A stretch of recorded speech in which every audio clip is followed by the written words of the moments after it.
Arkadaşlar merhaba. Epoksimizi mutfak terazimizde ölçtük. 1 birim sertleştirici, 4 birim reçine ekledik. Daha sonra karışımımızı sıcak suyun içerisinde hazırladık. Kurumuş çiçekleri kalıba koyduk. Daha sonra epoksimizi döktük. Epoksimiz yaklaşık 36 saatte sertleşti. Daha sonrasında bunu küpe yaptık. Gelin bakalım.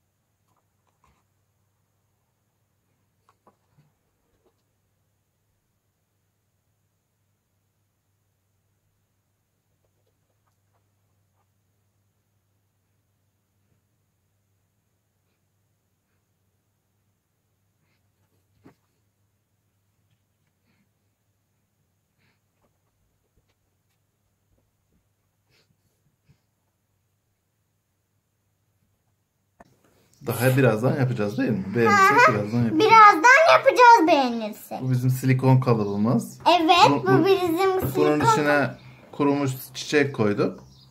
Ve küpe yapacağız bundan. Çıkar bakalım.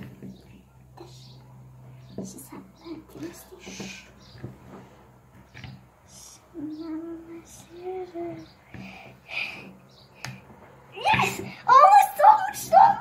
Şöyle göster kameraya. Bakın. Olmuş. Tutamadım. Kar küresi gibi. Çok güzel. Evet. Kar küresi gibi olmuş. Şöyle. Baba, bunlardan bana küpe yapar mısın?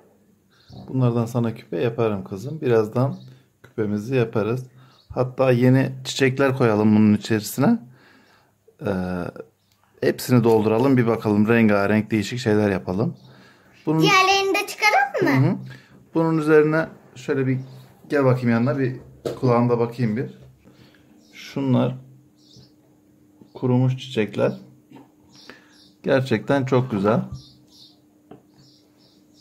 Baba, sen bu çiçekleri nereden buldun? Şurasında küçük pürüzler var.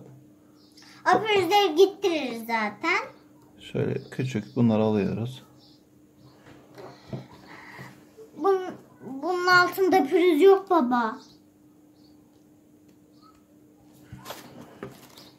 Evet, şimdi Bunda pürüz var, bunda pürüz var. takı malzemelerimizi alalım. Bir küpe yapalım bakalım bundan nasıl olacak.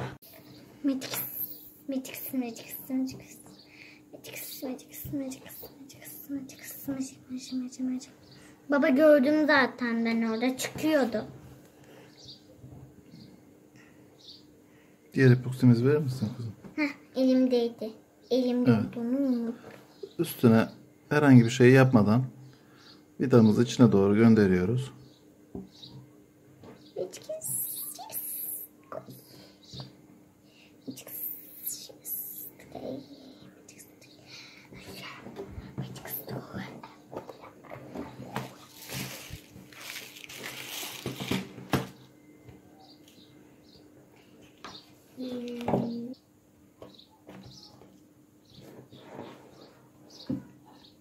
Baba, bunları içine koyayım mı?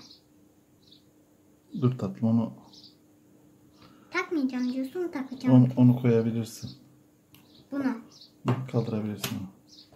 Kaldırayım. Kapatayım ağzını. Hı. Evet. Oy. Şu şekilde. Ben aşağı iniyorum.